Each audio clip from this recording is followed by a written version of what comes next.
Hello everyone, welcome back to my channel, Warren Canonigo, and you're watching the FYI sessions where Filipino learners can savor bite-sized English lessons with me, teacher Warren, and my references, the Merriam-Webster Dictionary, and Prentice Hall Grammar and Composition book by Gary Ferlini and co-authors. For this episode, I also would like to thank www.webmd, Wikipedia, and www.organicfacts.net.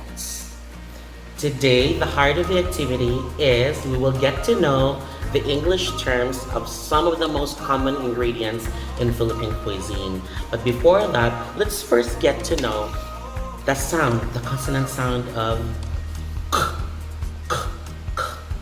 Yes, the sound of k is represented by lowercase letter k, as in crepe, jicama, carambola, Christmas, and techie. Okay, let's start with the first word. The first word is an English loan word with a French origin, and the original French pronunciation is crepa, crepa. But then again, it's a loan word and it's already part of the English lexicon, the American speakers already gave their own touch to the pronunciation. So right now, the most popular pronunciation of this word as an English loan word is crepe. Then the less popular one is crepe. Again, the original French pronunciation is crepa. And then the American or the English pronunciation is either crepe as the more popular one, crepe, or crepe. Either A or E. A, crepe, E, crepe. Crepe or crepe. Now, you can check for alternative meanings, but the meaning of crepe or crepe that I'd like to highlight in this episode is this. It's a very thin pancake. You can go for the savory side, you can also go for the sweet side, like it will serve as a dessert. An example filling of a savory crepe is tuna or tuna. Could be ham or cheese. And if you have a sweet tooth, then you can go for the sweet version of the crepe. So an example of a filling would be hazelnut spread or a jam with some slices of fresh fruits like bananas, strawberries, or maybe berries. Okay. Next is jicama. Jicama. Jicama is singkamas. In the Philippines, jicama is singkamas. It's an example of a root vegetable. It's a tuberous root under the legume family. So, for those who would like to lose weight, or to those who are really very particular to what they eat, then jicama or singkamas is definitely a go-to food for that. Do further research and you will know the benefits of eating singkamas. It's a light calorie but nutrient dense food, so you can never go wrong with that. Okay, jicama, or in our country it's singkamas. Next is carambola. Carambola is what we call iba in Bisaya, and in English it's also called star fruit because it's 5-angled. And so when you check the cross section, it will resemble the shape of a star or an iconic star, the iconic star. So again, it's iba. So it's sour. It's on the citrusy side. Again, iba in Bisaya, and in English, it's carambola or star fruits. Okay, next is Christmas. Okay, it's a kind of festivity. It's a holiday. It's a celebration for Christians. Of course, it has the k sound. The alternative spelling of Christmas is this one, Xmas, spelled with capital letter X followed by lowercase letters M-A-S. This can also be read as Christmas, or you can say Xmas. Still, there is a sound of letter. There is a sound of k. Christmas or Xmas. The X here, if you will check the etymology, it still represents Christ, because it is Christos in a particular language. Well, you can check the dictionary further if you wanna go deeper. But then again, it's Christmas, Christmas or Xmas, whichever you like to use, okay? The next is techie. Techie. Techie is a person who is very knowledgeable and very enthusiastic with technology. That's a techie person. Before I checked the dictionary, I thought the spelling of techie is T-E-C-H-Y. But I was mistaken. So I already learned that the correct spelling is T-E-C-H-I-E, techie. Okay, let me repeat the example. So, k as in crepe or crepe, jicama, carambola, Christmas or Xmas, and techie. Okay, so let's now go to what I promised you earlier. We will know the English terms of some of the common ingredients of Philippine cuisine. So let's start with samig. This is my favorite herb, and it's called samig. It has white flowers and it's so aromatic, and you can cultivate this really very easily. Okay, so I'd like to show you a picture. Okay, so what do you think is the English word for samig? It is Philippine basil or lemon basil. Yes, it's a member of the basil family. And the reason why it's called lemon basil is because of the pungent smell. It has really a strikingly citrusy aroma. Again, sangig is Philippine basil or lemon basil. Okay, next is kangkong or tangkong. It's a green, considered a green leafy vegetable.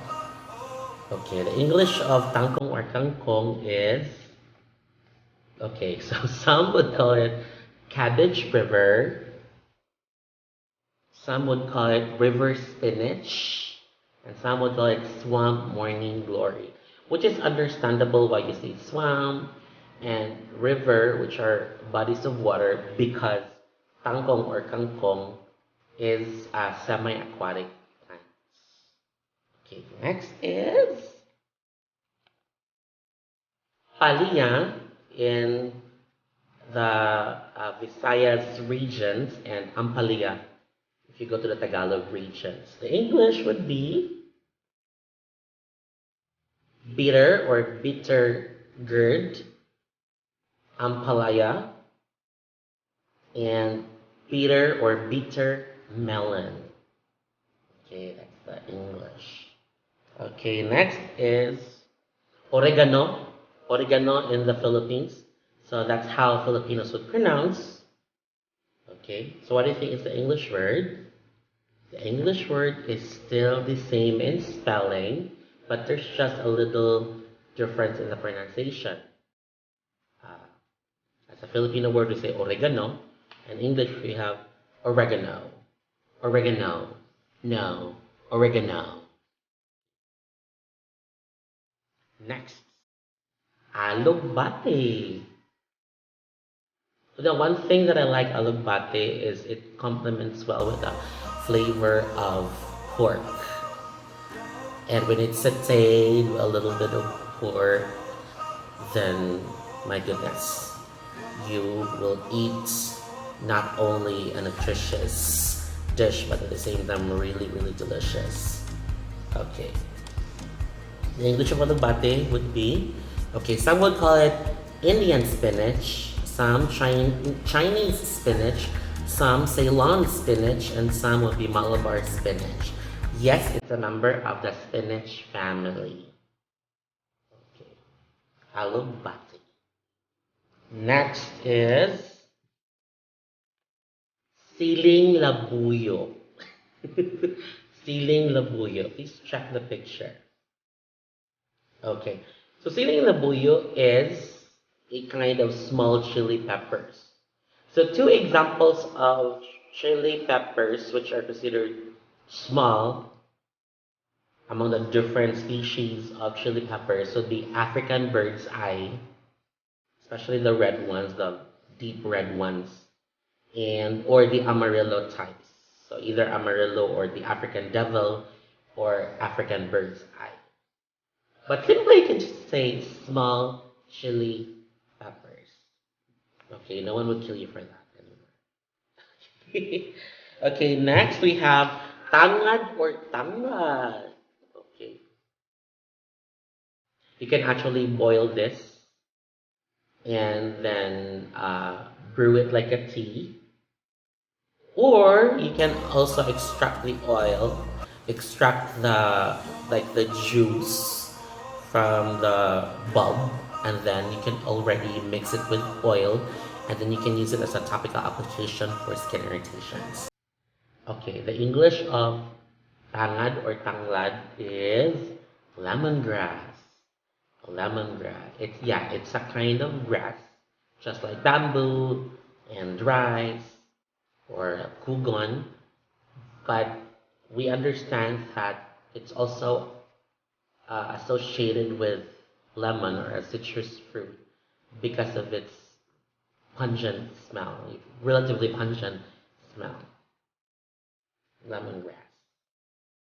Okay, next is manzanitas or manzanitas. This is a Spanish for um, small apples. Manzanas is apple. So itas would be miniature or little. So say manzanitas, manzanitas means small apples. I don't really like to eat this, but it's definitely edible. It's really safe to eat. And the English it's known internationally as aratelis. It's aratelis. Okay. Second to the last would be atis.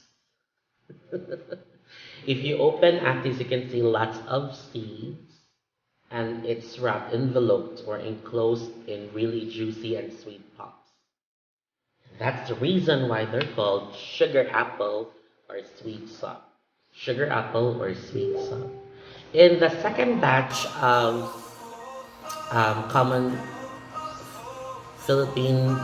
English terms of common Philippine ingredients in our cuisine, I will present another ingredient which is related to sweet salt.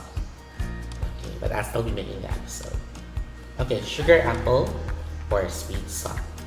Atis. Okay. Last for this batch is, of course, the malunggay. Kamunggay in Cebu.